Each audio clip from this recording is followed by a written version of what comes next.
Time now for your forewarned weather with Cedric Haynes. All right, welcome back. Let's get another check at that afternoon forecast. Cedric, I didn't get a chance to walk out. Yeah. But I looked through the window. Oh, you're missing out. It looks like the sun's shining out there. The sun is shining out there. Shining. It's a beautiful afternoon. Yeah. Looks good. Hopefully you get a chance to get out there and enjoy a little bit of it. Warm up a little bit, too. It was cold this morning. Oh, yeah. It was another cold start this morning. In fact, let me show you those low temperatures because, check it out.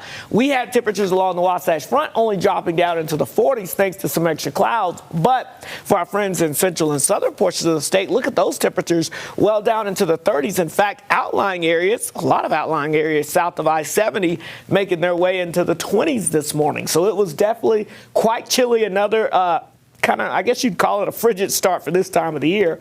But here's the good news. Take a look at the temperature change map over the past 24 hours. And most of our numbers are anywhere from about, we'll just say 10 to 15 degrees above where we were yesterday at this time. So it's already going to be much warmer than what it was yesterday because we're already 10 to 15 degrees warmer. And that's really the story, not only for today, but for the next several days here. We've got the big warm-up that's moving in as we go throughout the rest of this week.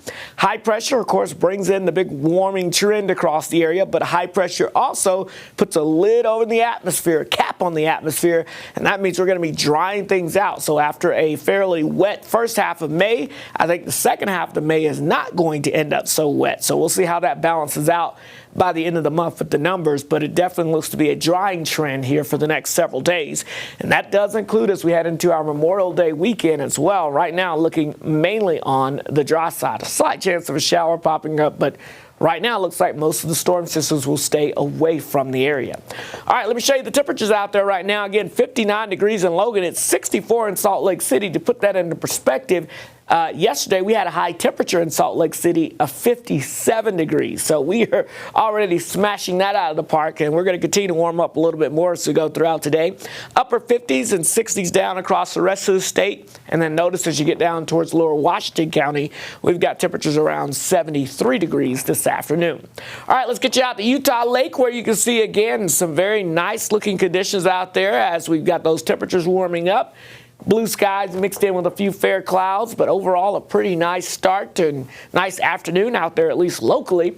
I do want to let you know about a big severe weather outbreak that is ongoing. This is like the third or fourth severe weather outbreak in a row here over portions of the Tennessee and Ohio valleys, and they're going to be looking at that again today. So if you know folks over in anywhere from, let's say, Lexington down towards Nashville, Huntsville, Birmingham, over towards Memphis, this is going to be another big severe weather afternoon for them, and we're just now seeing some storms popping up there, so expect more of that activity increase for the rest of today. As we look out towards the west, not much in the way of severe weather, but there is a weak disturbance passing by just to our north, and that could produce an isolated storm or two, primarily across far northern Utah here as we go throughout this afternoon. We're already seeing a couple of light spotty showers here over portions of Box Elder County here as you get up towards Park Valley and heading into Idaho here. Not a lot, but again, most of the state will stay dry today. It's as you get across far extreme northern Utah here where we have that chance of some isolated showers, and that may stretch into portions of southwest Wyoming. But everybody else, enjoy the sunshine and the drier conditions and the warmer conditions. Low 70s along the Wasatch Front.